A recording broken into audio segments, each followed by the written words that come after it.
Hello gamers and welcome back. I'm Rob, of course, or Warshak if you want to call me by my in-game name, and the release date for Knights of the Frozen Throne has hit. For those of you who haven't heard it, it's coming out on the 10th. There was a lot of speculation. We knew it was going to be the 8th or the 10th. I wasn't sure which one, but now it's been clarified. It has been announced as the 10th, so we can finally mark it down on our calendars and be ready on the 10th to open up some of them sweet packs. I'm pushing to do a really long stream, of course, but I don't know if I should commit to the 24-hour stream yet, or we should just work our way up. You know, we'll work to 12 hours and then we'll push for like 16, and then once we get to 16, I think 24 hours can be a thing. But I don't want to say 24-hour stream and then not be able to do it because I don't want to die on the webcam.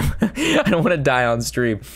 So anyway, back to the card review. There's a ton of great cards to review this week, or this particular episode, and let's get right into it. So the first card is going to be the Acolyte of Agony, the 3-mana 3/3 lifesteal. Pretty simplistic card. Priest has had a 3-drop has always been kind of an Akko Taco spot for them. For a while now. You know, 4-drop is some of their most powerful drops. You know, you've got the Twilight Drake and the Dragons. You also have the Priest of the Feast, which is really nice, and then turn 5 normally is Draconoid Operative, at least, stuff like that. So like turn 3 has always been kind of a weak link in Priest. You got the Talon Priest, but that actually requires you to have a minion on the board, so you have turn 1 or 2 to develop, and then Talon Priest on 3 would make sense. Thought Steal's a 3-drop too, but not really played that much. So this is just a decently statted, decent ability 3-mana card for Priest. Will it see play? I don't really think so. I don't think 3-drop in Priest is that important. They have a lot of, you know, like I said, a lot of good 2-drop creatures, a lot of good 2-mana removal, and then they've got decent 4-mana cards. So 3-mana is kind of like that slot where they can play a minion, or they can play a removal spell, or they can play a value generating card like Thoughtsteal.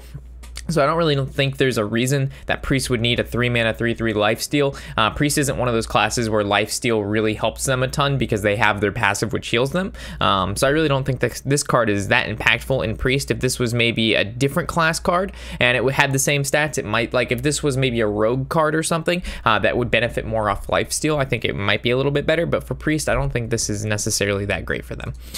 Moving to the next one is going to be a 6-mana Shadow Essence. Summon a 5/5 copy of a random minion in your deck.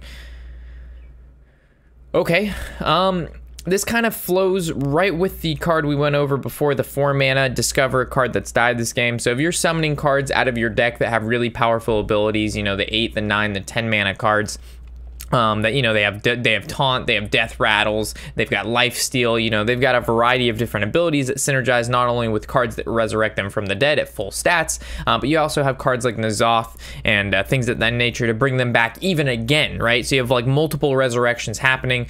So being able to pull high quality creatures from your deck, even if they're all 5/5 statted, that's not really why you're doing this. You're doing this for, of course, the 5/5 body that it does generate, but you're also killing the card, it's eventually going to die, and then of course bring it back, which has seemed to be a really popular trend amongst the priests lately. We actually did a deck guide back when Resurrect was a thing. We actually played Resurrect Priest and Bog Champs and Sagoth and all those cards. It's a super fun deck to play. I think we called it Zombie Priest because we just kept resurrecting with Onyx Bishop and things like that. So I think this fits quite nicely in that particular deck. It's hard to say how many of these will be played and how really good it will be in the deck, because it just is going to require testing. It's really hard to say how good these cards are and how many you'd play in any particular deck, if at all, without actually playing with the cards when they get, I should say. Sorry guys, we haven't recorded in a couple days. I'm kind of tired for some reason. I'm having like one of those weird few days where it's just like you wake up and you feel tired and you just can't really get all your thoughts together, but I definitely needed to make this video, and it's really fun going over new cards. So sorry if I don't seem as excited as always. I'm really excited. I'm just like in one of those wonky, tired, not tired moods. I don't know. You guys know what I'm talking about every once in a while.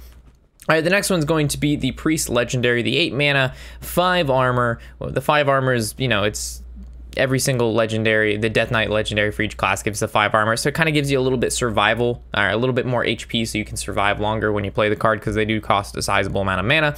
And then it says Battlecry, destroy all minions with 5 or more attack, including your board. So it's basically an explosion on the board, and it's going to get rid of all the minions that could hurt you potentially, because again, this does take a little bit of time to get set up. Holy crap, Rob speak English. All right, next, Void Form. So this is the passive ability you're going to get when you play this guy. And it says hero power, deal 2 damage after you play a card. You can refresh this.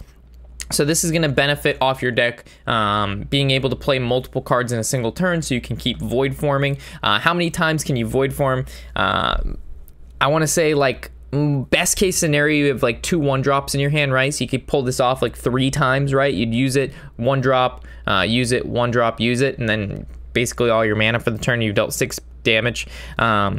I think overall this is kind of lackluster, because we've seen a hero power like this. Shadow Priest, it's still a thing, right? Like, we can be Shadow Priest and it costs 2 mana and it changes your hero power. And the only difference is it doesn't refresh, but playing a minion, like let's say you play a decently statted minion, like late in the game, 8 mana plus, you're going to want to be dropping some of your big dick swingers, right? This deal 2 damage, I don't think it's going to be that great. I mean, it's good, but it's not great, because there's just bigger things that, you know, stuff with 5 HP, 6 HP, 7 HP, it's not going to be able to kill it 1 shot. It's not going to be able to kill it over 2 turns. So you kind of have to like use it to finish stuff off. You're still trading with minions. And if you're sitting here playing all these 1 mana, 2 mana cards, hoping you get maximum value from void form, in the late game, you know, 2 damage isn't that satisfactory. So I don't think it's that great, in my opinion, just based on what we've seen before. I mean, it's exactly the same as Shadow Form, guys. It does exactly deal 2 damage, hero power, cost 2 mana. The only difference is it refreshes it, and I don't think that's like in itself fantastic. Then you'd be like, but Rob, you have Raza.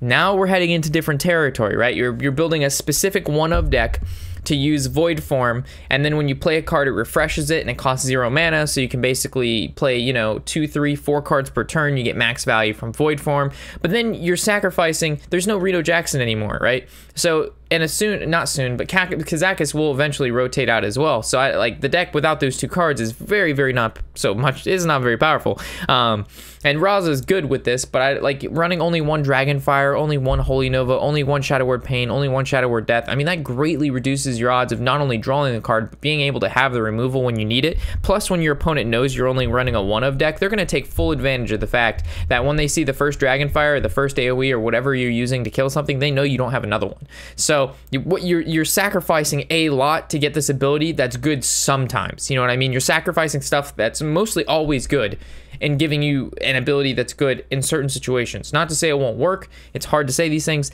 but I don't think it's as good as what people originally thought. They're gonna be like, oh, Raza Priest's gonna come back. I don't think this is gonna make, like, if there's other cards that'll make Raza Priest good, and if that's a thing, then this will help it become better, right? But this isn't gonna help Raza Priest become a standalone, because they can now void form multiple times in turn, because other classes now have other hero powers that do greater things than this. This isn't that crazy lemon squeezy peasy jeezy. You know what I'm saying?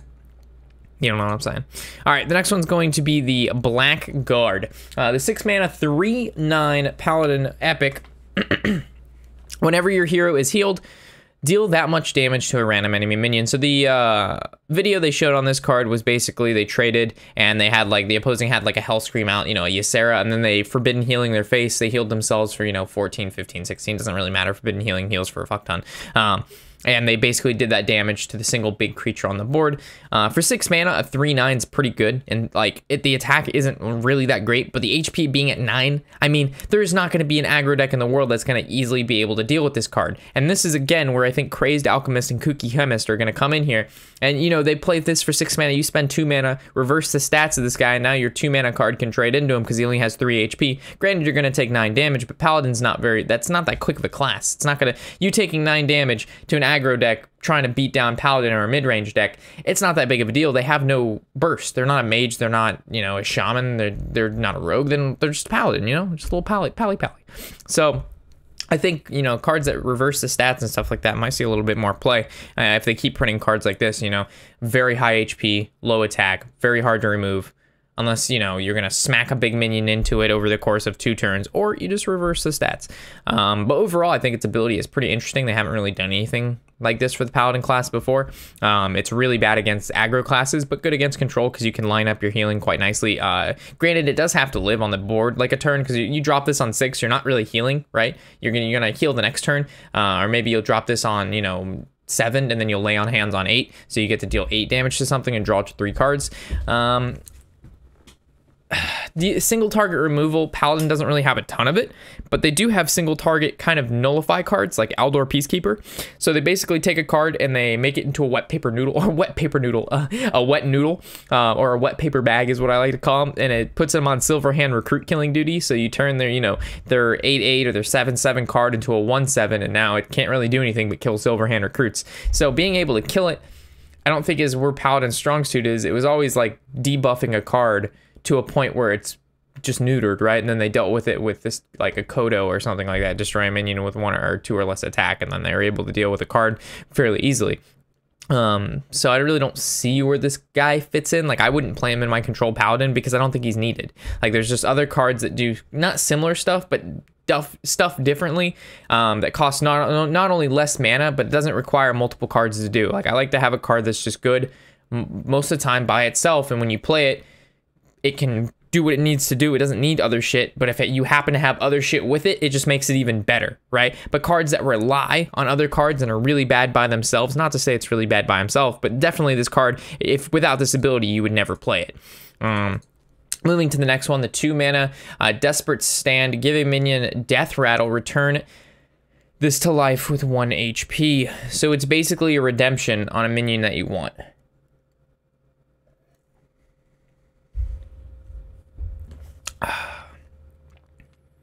So obviously it's really good with Tyrion. So it's a redemption, yeah, it's just a redemption you can use on minions that you want. Instead of like your opponent, you know, they summon Tyrion, but then your opponent, they for some reason hero power, and then you can ping off the 1/1 and they pop to, you know, people are really dumb about that stuff. But anyway, yeah, it's a redemption you can play on stuff. Yeah, seems okay. Not a card I would play, but yeah.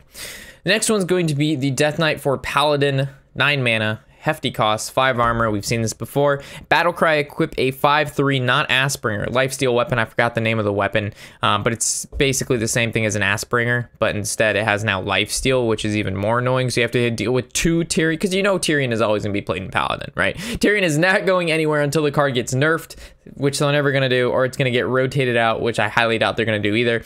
It kind of sucks because that's kind of like an auto include into any control Paladin.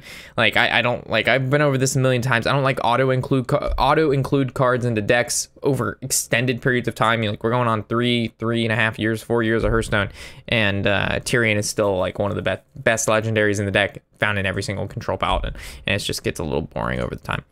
So you're Rob, okay, what's his hero power? It's the 4 horsemen.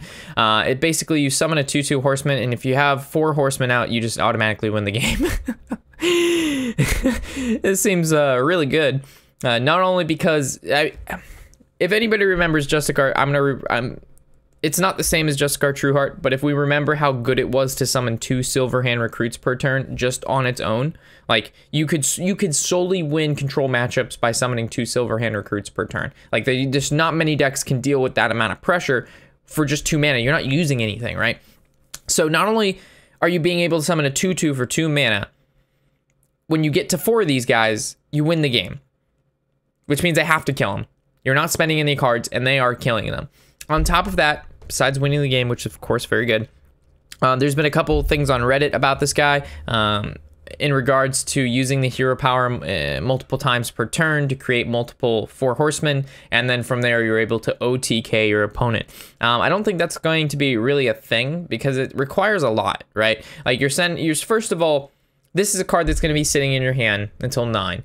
Most of the time, sometimes you'll have it on turn time. Some of the times you don't, of course. And then you're gonna have these like janky cards in your deck to make this OTK combo work. And Paladin isn't a mage. They don't have Ice Block. They don't have Frost Novas. They don't have Blizzards. They don't have Flame Strikes. They don't have Meteors. They don't have Ice Barriers. You know what I mean? They don't have the same kind of survivability as a class like Mage, where a Mage can OTK you. So I don't think I think it will be a deck and it will work sometimes, but I don't think it's going to be a deck that's like going to be so suppressive in the meta. It's like, oh man, this Paladin OTK 4 horseman deck, can't get around it. There's nothing that beats it.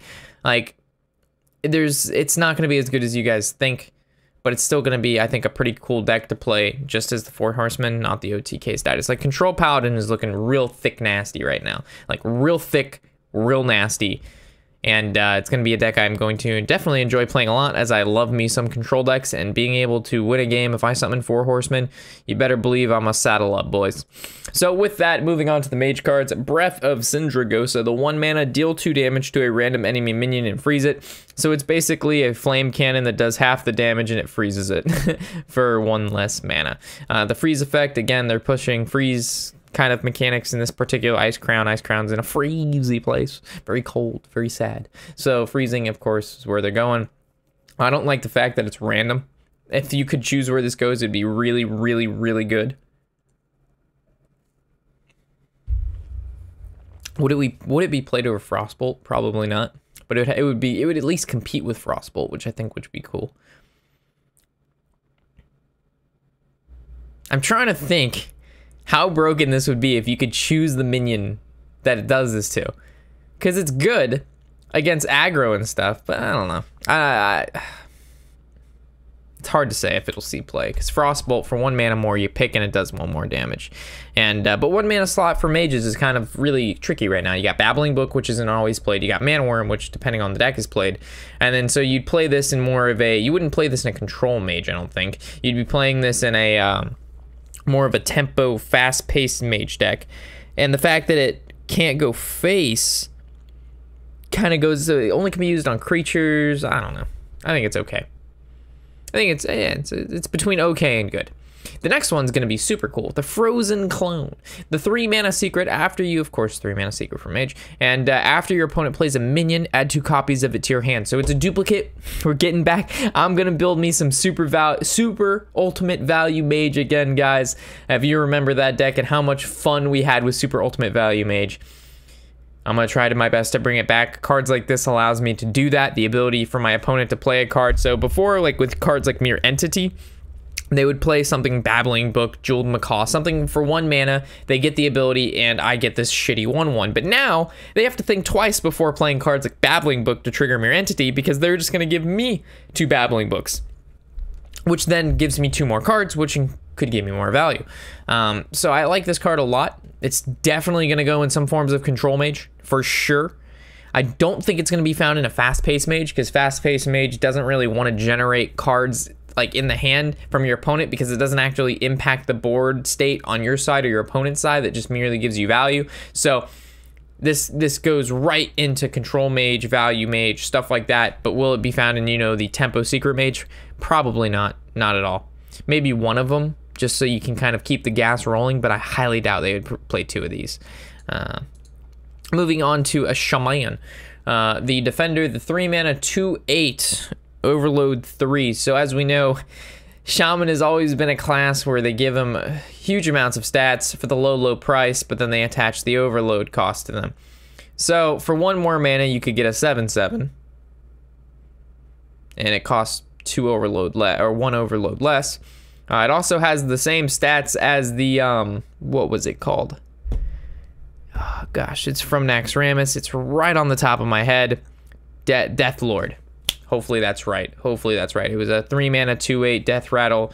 Pull a minion from your opponent's deck and put it on the battlefield. So it was found in some fatigue decks, because you're able to basically mill a card from their, not mill a card, but draw a card from their deck, put it on the field. And if it was a card like Justicar or Elise, something with a very strong battle cry, you'd be able to get around that quite nicely. Will this card see play? Again, another minion, low attack, high HP.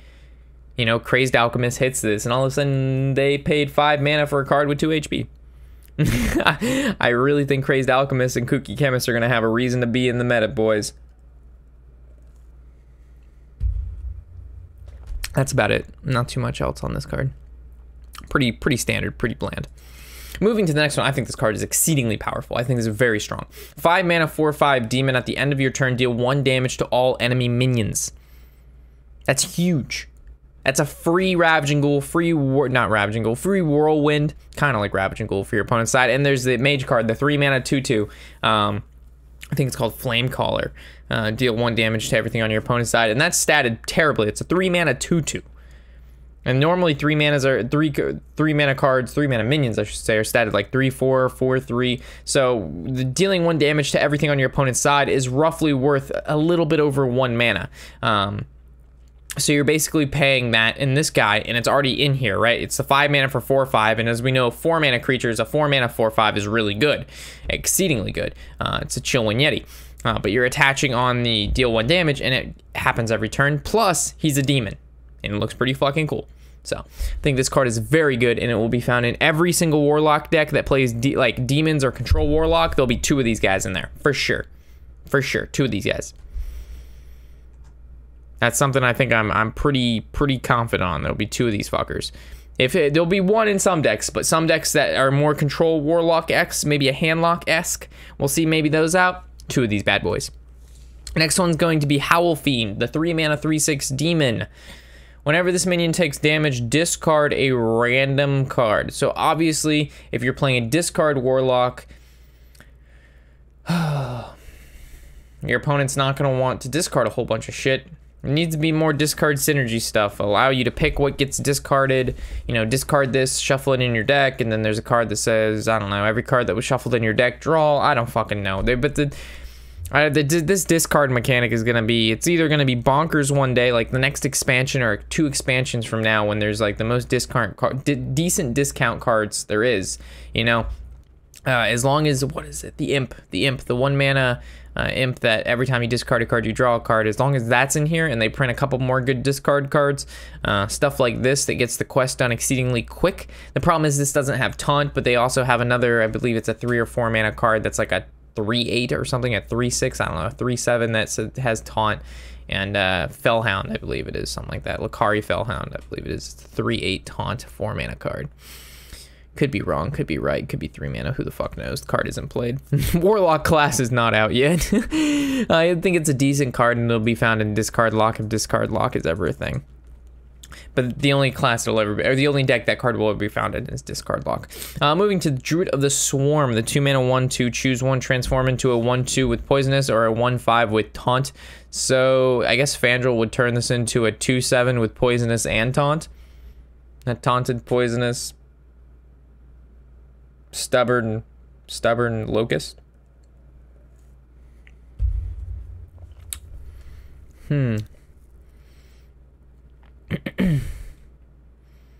Well, the card it turns into, the Poisonous one, doesn't have taunt, so it's not as good as Stubborn Gastropod. And a 2 mana 1/5, I mean, I guess it's okay against some decks, but would I really play this in my Druid on turn 2 instead of like a Wild Growth or something? Probably not. Probably not, but it kind of fits into what they were doing with this. Malfurion the Pestilent, 7 mana, so this is by far the cheapest Death Knight hero we've gone over, and it's choose 1, summon 2 Poisonous Spiders, or 2 Scarabs with Taunt. I believe the Scarabs are 1/5s, and the Spiders are, of course, 1/2s. And then it's going to change your hero power into this. Plague Lord. Hero power, choose 1 +3 attack this turn or gain 3 armor. If you have Fandral, yes, this does combo with Fandral, so both of them will trigger. You'd get +3 attack and 3 armor. Keep in mind, when I think about this card, again, it brings up Justicar. And it's better than Justicar, I think slightly. But it's going down the same path, and Justicar was never played in Druid. Some of you, I played Justicar in Druid and it was good. Well, fantastic. 99.9% of the other players, when Justicar was out, it was not found in Druid. It was found in Warrior, it was found in Priest, and Paladin, and that's about it. I tried it in my Beast Druid at the time. I liked it, I played it, but I don't think I think I played 1 person in the entirety of when the TGT was out that played Justicar in their Druid deck, and I liked it a lot. The ability to get +2 attack and +2 armor allowed you to compete with Warrior, allowed you to gain armor out of the range of a lot of aggro decks. It gave you the ability to trade into minions, but you also gained armor, so you weren't really taking that much. So this gives Druid the ability to not only tank up almost, gaining 3 armor is much better than the 2 that they normally get, and with Justicar it was 4, but 3 armor per turn, if you're not taking any damage, can stack up exceedingly quick and allow the Druid to play a more control game, which currently they just don't have. They have control-esque Druid with like Ramp Druid, you know, it's more of a late game Druid, but it's nothing It's nothing like the control warrior that used to play where you could tank up, tank up, tank up. And like your opponent plays a, you know, a 3 attack or 4 attack minion on the board and they don't want to overextend into brawl, but you're tanking up every turn so you're not taking damage. So you can kind of afford to take a decent amount of damage now without having to worry about dying exceedingly quick. So maybe your opponent overextends and then you play the new plague, wisp, locust, swarm, spider thing where you summon a bunch of 1/5s and then you savage roar if they can't kill them. I don't fucking know. The meta's not there yet. But I like this a lot.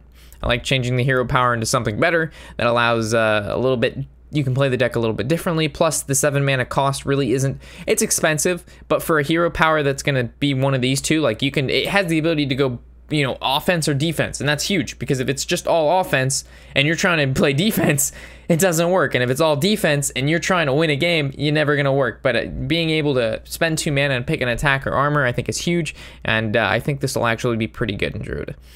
Maybe I'm wrong, but I think it will see play. The next one's gonna be Web Weave. I don't know what the fuck they were thinking when they printed this card. Maybe I'm missing something, maybe I'm not. It's a 5 mana summon 2/1/2 poison spiders. You get 2 stubborn gastropods without taunt for 1 more mana, and you, like I said, you don't get taunt. I don't understand the purpose. I guess instead of using 2 cards, this is in 1 card, so you're paying 1 mana extra more, and you're losing taunt to save a card in your deck. I don't know. For 2 more mana, you can get a new hero power, 5 armor, and you can do this. So I don't really know what the fuck this card's the purpose of this is. Play dead. 1 mana trigger friendly minions death rattle. There was a card, it was Faint Death. It was 2 mana for 100 and it says trigger all of your death rattles. It saw no play. Besides in some special instances of a hunter thinking he was next level and he ran 2 of them. He's like, I'm gonna play Savannah Highmane and I'm just gonna play a bunch of 2/2s and blah blah blah blah blah. Yeah, that never fucking worked. It worked like sometimes, didn't work all the time. That card wasn't played. So for 1 mana cheaper, you only get to summon, you only get to trigger 1 death rattle. Is 1 mana worth a card and the death rattle you're gonna bring out? So like if you use this on a Savannah Highmane, you paid 1 mana for 2 2/2s.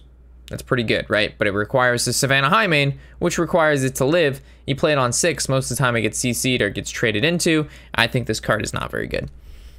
I think it makes sense that they would print a card like this because, you know, hunters, death rattles, trigger, blah blah blah, but will it see play? Probably not, because Faint Death never saw play, and that was much better than this, in my opinion. If you're going to trigger death rattles, trigger all the death rattles, baby. Rotface, 8 mana, 4/6, the Warrior Legendary. I was hoping for a little bit more oomph than this. Let me tell you guys, I was really, really, really hoping for a really cool Warrior Legendary that allowed me to build a super sick, nasty control deck. I don't think this was it. I think we missed the hole on this one. It says whenever this minion survives damage. So it's not even whenever this minion takes damage. It actually has to survive the damage. So a mage can just fireball this and its effect never goes off. And I paid 8 mana and they paid half that. And it says summon a random legendary minion. There's a lot of shitty legendary minions. There's a lot of decent legendary minions. And there's a lot of okay legendary minions. For 8 mana, I'm getting a 4/6. I'm getting the same stats as a Halaziel and a Priest. Or a Halaziel and a Shaman deck for 5 mana. I'm getting slightly higher stats than the new Warlock card for 5 mana that deals 1 damage to everything on my opponent's side. So yes, Rob, why are you not thinking about this? It's turn 9. You can play Rotface and Whirlwind. Wow. You have a 9 mana combo to randomly summon a legendary, and you've used 2 cards in your deck, and you have a 4/5 out. It's gonna get fucking wrecked. And you have a random legendary minion. It could be Nat Pagle, it could be Lorewalker Cho, it could be Archmage, it could be Tyrion. Who the fuck knows? Random legendary. So sometimes this card's gonna be quite frankly amazing. You know, you get some, you can trigger his effect 3 times, and you get, you know, Rage, Tyrion, and Archmage. You're just like, yippee! And other times you're gonna summon him and he's gonna give you a, you know, a Van Cleef, a 2/2. He's gonna give you a lot of the Prince and the new legendary Prince cards. That's 3 more really shitty fucking legendaries: the 2/2, the 3/3, and the 4/4. Like, there's just a lot of good and there's a lot of bad. There's a lot of variance, and I don't like variance, especially high variance like this. You're sacrificing a lot when you play this guy. He's an 8 mana 4/6, guys. You are sacrificing a lot. Think about all the other 8 mana cards we could be playing. We could be, for 1 mana more, we could play it. No. We could just play Hellscream. We play Hellscream. Why would you not just play Hellscream? Hellscream is always going to be good. Hellscream's always good. Rotface is good when certain conditions are met, and then even then, it's a random effect that it could be really bad. I'm so depressed. This made me so sad.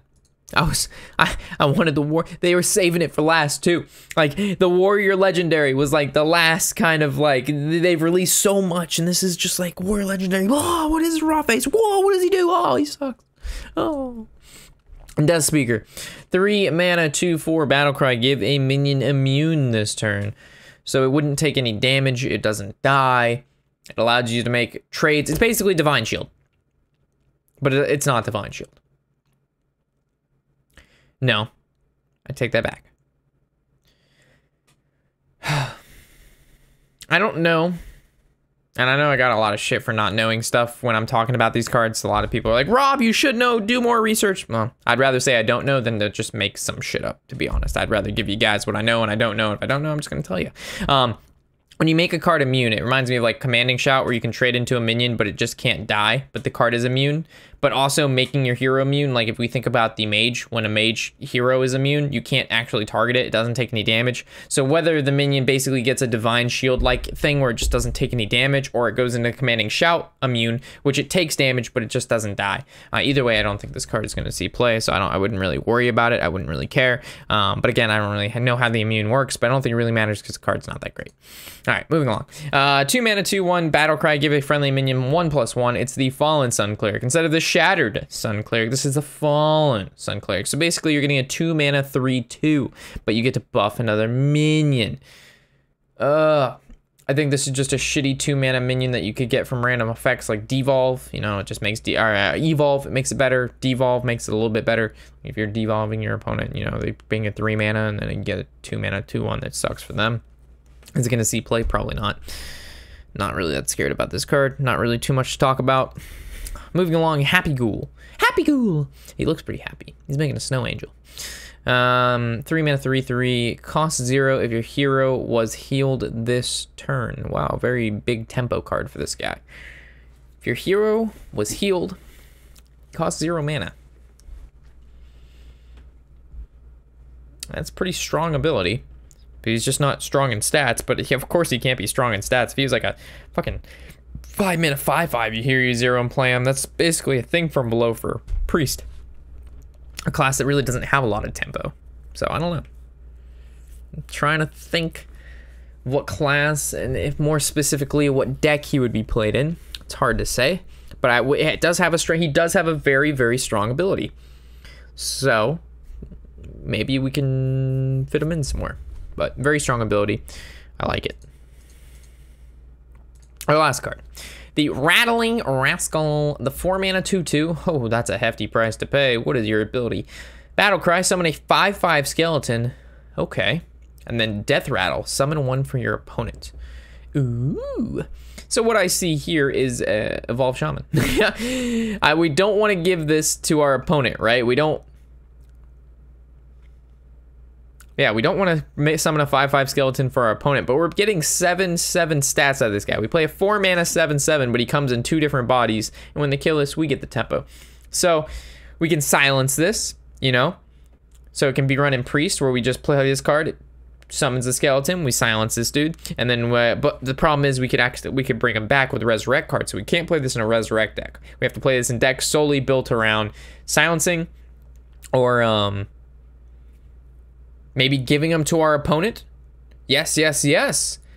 Guys, we can play this in the Warlock class, and we can play Treachery. So for just the low cost of 7 mana, we get to Rattling Rascal. We summon a 5/5. We play our Treachery. We give him this 2/2, and then we kill it off, and then we get another 5/5.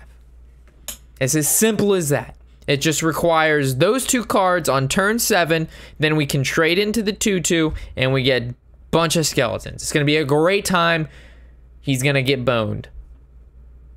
For those of you who have made it this far in the video, only you get to hear those superior type jokes. Get it? Because he's a skeleton. Okay, anyway. Yeah, I think it's an interesting card. I like it. I think there will be decks that play this in there that have synergies like that, like I just mentioned there. Whether it's exactly that particular, you know, the Treachery card or the Silence Priest, I'm sure people will be more, I don't want to say more smart because that sounds retarded. More innovative than that, you know. Once I get to see all the cards as a whole, and I get to look at my collection, and I kind of scroll through the pages, and I look at everything, you know, like.